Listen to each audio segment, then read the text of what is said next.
This 360 setup cost me half the price of a brand new Insta360 X5, thanks to Facebook Marketplace, taking advantage of old technology and a bit of DIY. 360 cameras have revolutionized how we film our motorcycle rides, but the best cameras are priced accordingly. Honestly, I wasn't even sure if a challenge like this was even possible, but somehow I managed to get a camera, mounts, and a memory card all on my anorexic budget, and without even getting scammed on Marketplace. But is it any good? Well, to find out, I'm going to compare it to the latest and greatest out on the road. When it comes to cameras, I am incredibly spoiled.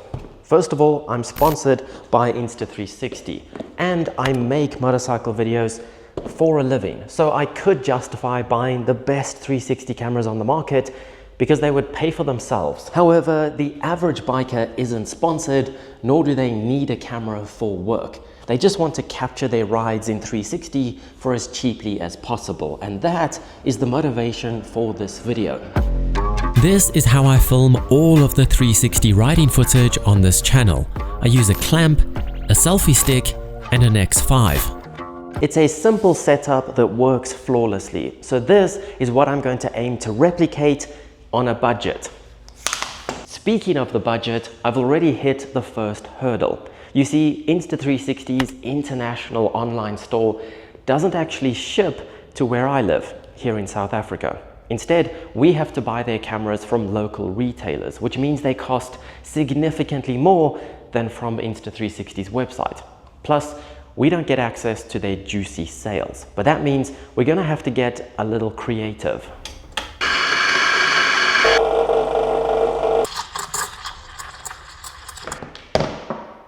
The X5 is currently $550, which would give us a budget of just $225 to build our setup, which I do think is possible in countries that Insta360 ship to, because your second-hand prices are probably very cheap. But that's not possible here where I live due to our inflated prices.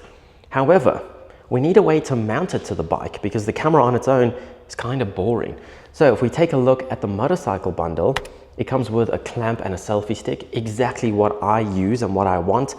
That is $646, increasing our budget. And remember, even the best cameras in the world look like this without a memory card. So we're gonna buy a nice memory card, and that puts another $30 in our budget pocket. Unfortunately, I don't think I can swing FlexiCare on this project, so we can't add even more budget. But that brings the total to $706, or a budget for us of $352. Now, that might sound like a lot of money if your secondhand prices are good, but I promise you here, that is very much a challenge. First, I tried my luck with their older cameras on Insta360's website, even though I couldn't get them shipped to me. However, right away, the X4 was out of budget. I tried the X4 Air, which was also out of budget, even before buying mounts. Then the X3 gave me some hope, coming in under budget since it is on special. But as soon as I added the motorcycle bundle, the dream was lost once again. If they would ship to me, this is what I would get. I would buy the brand new X3 and then source mounts secondhand and still come in under budget. I remember the X3, it had the big screen, it still had a beautiful image, so it's everything you could want. But since that is not an option for me, I have to turn to my old friend, Facebook Marketplace. The only place on the internet where I feel at home. The only algorithm these days that actually serves me what I'm looking for. I took the same route as before, but X5s were out of budget. So were X4s. X4 Airs are too new to be on the used market, so I was left looking for an X3.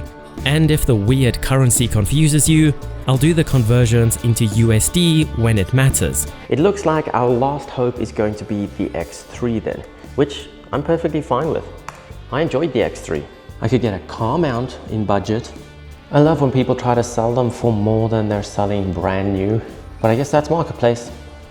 Okay, we got a few options. Let's see who's trying to scam us and who's actually going to sell it to me. Condition is like new, only been used for a few months. Doesn't everyone say that? Comes with lens guards and an extra battery. That will be awesome. So that might be worth the premium. Okay, we're going to send Kaylin a message. Are there any scratches on the lenses? And would you be available today for collection? Because then we'll get him excited. He can get the money today. So that's option one. Okay, we're not going to rest all our hopes on Kaylin. I'm going to try and find anyone else as well. Sealed box, never opened. At least make your scams a little less obvious. Come on. X3 plus a dive case. I don't need a dive case. So I'm going to offer him less money, but he can keep the dive case and sell that. There really isn't as much selection as I was hoping. And now we just wait for a response. How long could that take?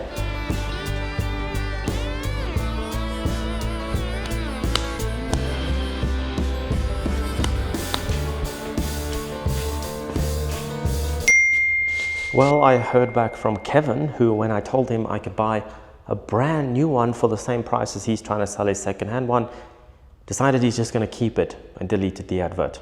So thanks, Kevin. You're the best. But then I remembered something I hadn't thought about in years. Insta360 used to make their modular camera called the RS, and that was where I got lucky. I found one going cheap because the guy had lost the regular lens and only had the 360 lens now. Honestly, this is not as cool as an X3 in my opinion, but it does shoot the same resolution and whatnot, and it's exactly what I was after. It's 360 on a budget, and not only was this the equivalent of just $343, but I also asked the guy if he had any accessories that he was willing to let go of with the camera, and he gave me this. It's an old selfie stick. It's still an aluminium one, not the carbon fiber one, which I haven't seen in a while. But again, it's going to do exactly what we need it to do, and it saves us money. I forgot to mention that when I checked, it even had an SD card in it. Nothing massive, but it saves us a bit of money. However, now we only have $10 left to get a clamp. And although there are some cheap ones on Amazon, I've got another idea that encompasses the DIY approach a little better. I got a bolt to thread into the selfie stick's tripod mount, as well as a U-bolt and a strip of aluminium, which I cut down to size and drilled some holes in so I could clamp the U-bolt to my handlebars with that tripod mount bolt in the middle. I then protected my handlebars with some duct tape, and after a bit of tweaking, it worked exactly how I had imagined for just a few bucks.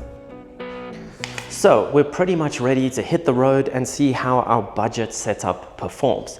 However, I haven't shown you what we're comparing it to just yet.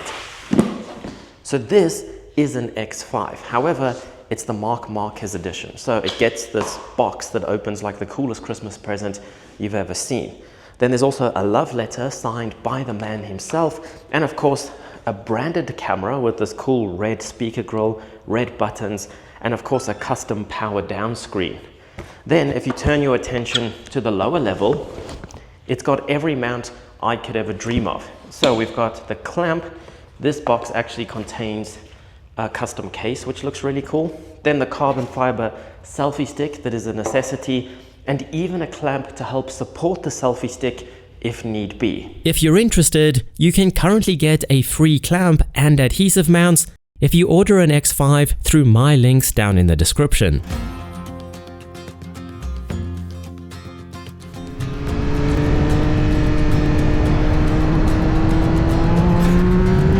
It was then time to head out on my speed triple with my Ace Pro 2 on my helmet, and a few miles later, I got the first shots.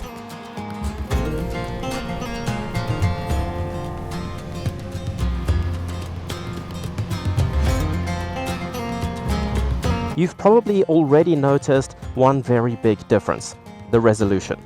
The X5 here shoots in a whopping 8K, whereas the RS over here only shoots in 5.7K. So when you crop down to a normal resolution, the difference becomes pretty obvious.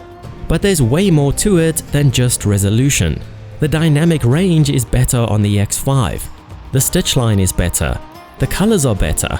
I remember this camera looking amazing 4 years ago, but apparently they've come a long way since then. Anyway, I'm gonna keep going and you see if you can spot another pretty big difference.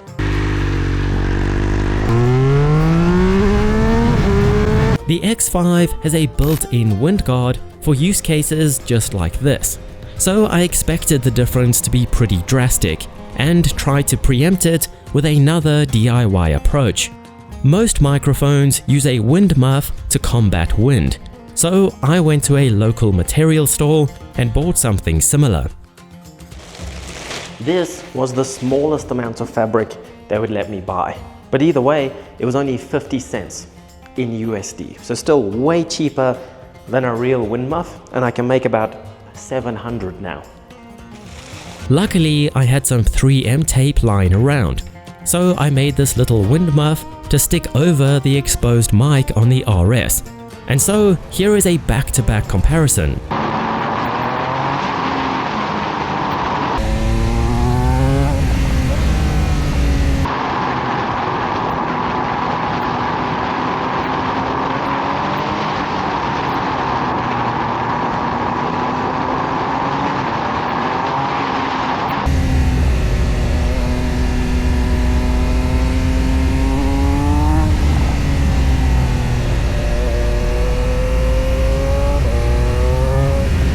Okay, even with my DIY wind muff, the budget setup isn't looking very good so far. But remember, this setup was half the price, so it's never going to beat the X5. Well, actually, I went a little over budget because I did have to buy this adapter as well.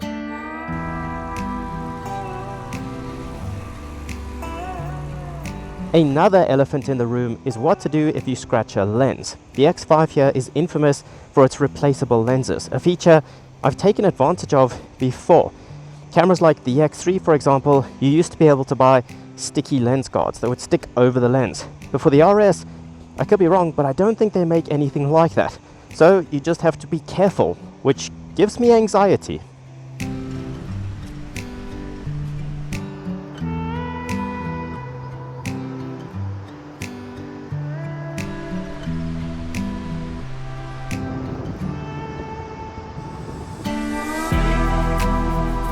The RS lacks ND filters as well, which when used correctly, make your footage look more natural with motion blur, and make your footage look faster. But that I do have a solution for. In Insta360's app, there's a feature called Motion ND that does the exact same thing artificially. In fact, I'm embarrassed to admit that this is how I add motion blur to all of my footage, because it is far less hassle than an ND filter.